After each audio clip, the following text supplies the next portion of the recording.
Hello everybody, this is Fronty Bobbin here, and welcome to another NASCAR race review type thing. And today I'm going to be discussing the 2017 Folds of Honor Quik Trip 500 at Atlanta. So, not much happened in this race. No big wrecks happened in this race. Yeah, none of that fun stuff like that we got at Daytona. Kevin Harvick led for the majority of the race, but I'll get into that later. And many people got busted for speeding on pit road. Very interesting topic indeed. So yeah, stage number one. Not much happened during stage number one. In fact, nothing at all happened in stage number one. I mean, Jimmy Johnson was busted for speeding on pit road. In fact, Jimmy Johnson was busted for speeding on pit road twice in this race, which is something that I did not want to happen because I like Jimmy Johnson and I want him to win, but no. Today he sped onto pit road twice, which is a new record, I guess. In fact, 7 different people sped onto pit road, and 2 of them sped onto pit road twice, which is something that you don't usually see every day. Ryan Newman was running up there in the top 10, which is something that we don't normally see these days. I was hoping that this would be Ryan Newman's comeback race, but that was all good until his battery had issues. Yeah, battery issues happened as well in this race. Yeah. So yeah, Ryan Newman had a battery problem, and Denny Hamlin also had a battery problem. Very sad, because I really hope that Ryan Newman can make a comeback this year, because I'm beginning to like Ryan Newman, and I don't like the fact that he has a winless streak that has been going on for 2 or 3 seasons now, I think. Yeah, a long time. And same goes for Clint Bowyer as well. So, anyways, stage number 1, stuff happened. Then stage number 2 was when Denny Hamlin had the battery issue. Kind of sad to see Hamlin go to not victory lane, but the complete opposite of victory lane. He went to the hauler. And I think Denny Hamlin, actually, did Denny Hamlin go back on track or no? I don't think he did. I think they tried to fix the battery issue in Denny Hamlin's car, but in the end, it just wasn't possible. So that was sad. What else happened? And now going into stage number 3, Kevin Harvick swept the first 2 stages, and now he's the points leader. Oh, man. I'm beginning to lose respect for Stewart-Haas Racing, because obviously Stewart-Haas Racing is now a Ford team, and that is one reason why I have lost respect for Stewart-Haas Racing. If Stewart-Haas Racing stayed a Chevy team, like they should be, I would be a fan of Stewart-Haas Racing. But now, all that respect that I used to have, most of it is gone. I still have some respect for Stewart-Haas Racing, mainly because Clint Bowyer is on the team now. But for the majority of the respect that I had for Stewart-Haas Racing is now all gone. Unfortunately. Because Stewart-Haas Racing was dominant in the Daytona 500, and they were dominant in this race as well. Clint Bowyer was doing stuff until he ran into the outside wall. I think Clint Bowyer did manage to finish this race, but not in a spectacular fashion like he should, or like Clint Bowyer used to do back in the day before he went to H. Scott and didn't win a single race in 2014 and 15. I think Clint Bowyer's most recent win came in 2013. So, yeah. Bad news. What else? So, yeah. Kevin Harvick managed to lead the majority of the race until finally, with 13 laps to go, Kevin Harvick, I think he sped on the pit road, which sent him to the back of the field. The tail end of the field, or back in 35th. Yeah, the tail end of the field is where is where Kevin Harvick went to. And I was so happy because I don't want Stewart-Haas Racing to win too many races this year. Or at least just 1 or 2. I mean, if Clint Bowyer can get a win this season, that'd be nice. But if it's Kevin Harvick or Kurt Busch, that's bad news. I mean, Danica, I don't know about Danica. I mean, if Danica can win a race, that'd be nice, but only one time, for me anyways. Not like Danica can win too many races. Well, I mean, Danica, she can't win at all. I mean, she can't drive, for starters, even though Danica did make up 5 positions during the race from her qualifying spot, which was pretty good to see, which means that Danica isn't the worst of the worst, but not the best of the best either, so Danica still has quite a ways to go. I believe Danica's in her 30s, so she'll probably be in NASCAR for another 15 years or so, maybe even longer. So Danica probably will win a NASCAR race at some point in the future, maybe.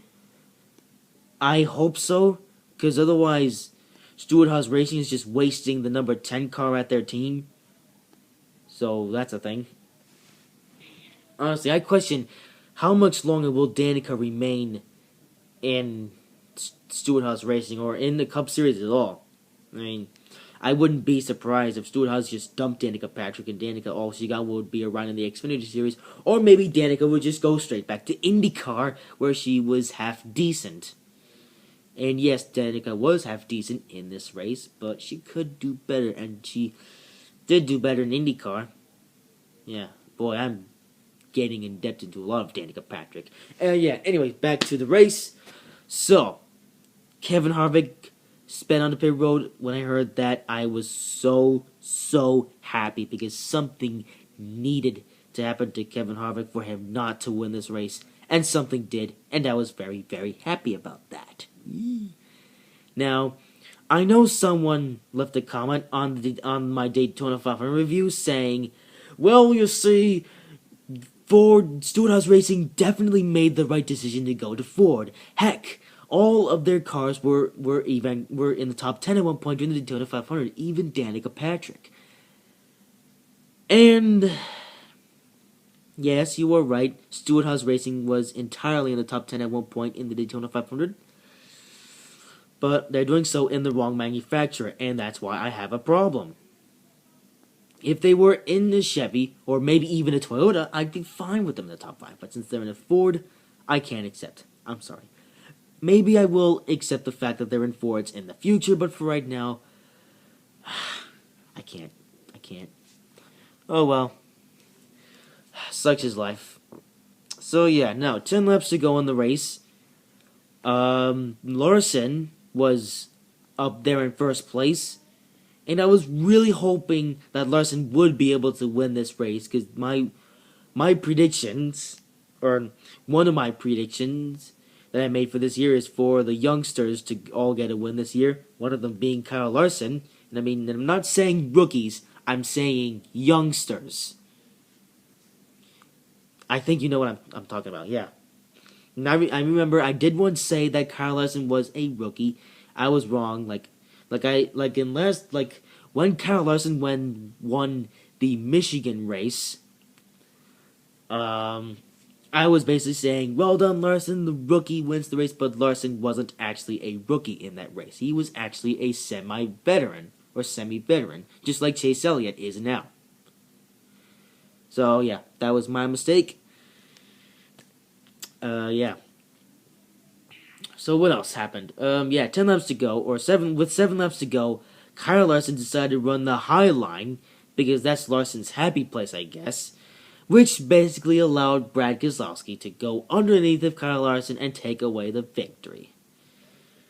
I mean, yes, Larson does like riding the high side, but if you're battling with some guy for the win, you want to run on the low line, so this way the guy behind you can't catch up to you very well. And if the guy behind you does manage to get a run on you on the outside, what you do is that you go up the track to block the guy. And that's what I often do in the world of NASCAR Heat Evolution, or at least often try to do so. Sometimes I fail, but I try to keep the lead if I can.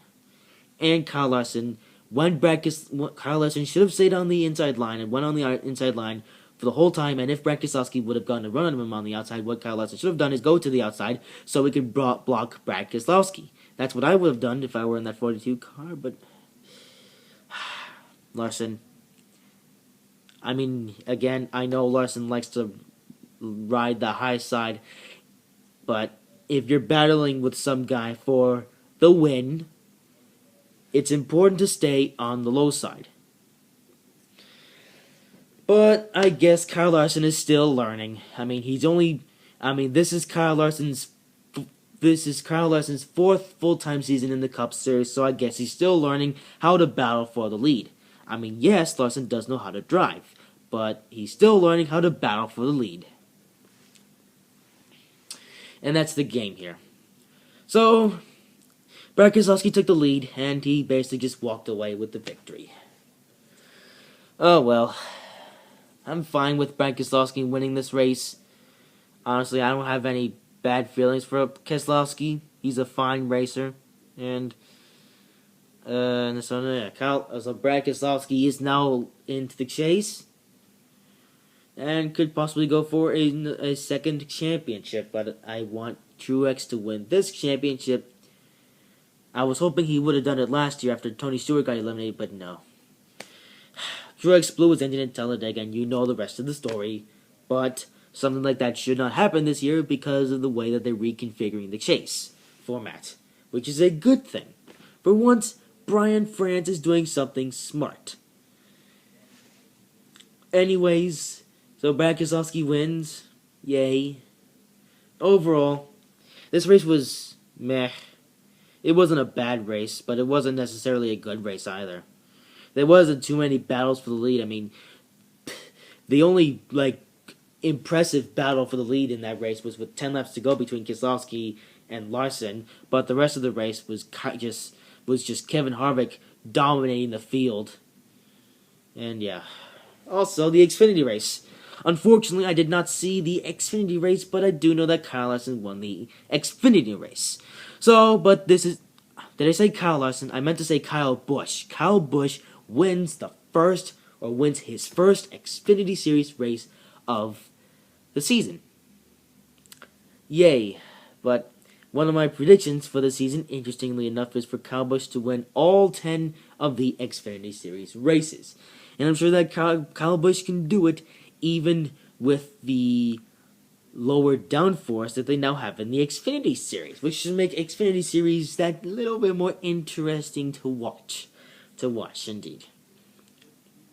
Other than that, not much else to talk about in the race. Not much else to talk about in the Xfinity race either. Again, I did not watch the Xfinity race, unfortunately, because I went to an RV show that they were having at the Rhode Island Convention Center.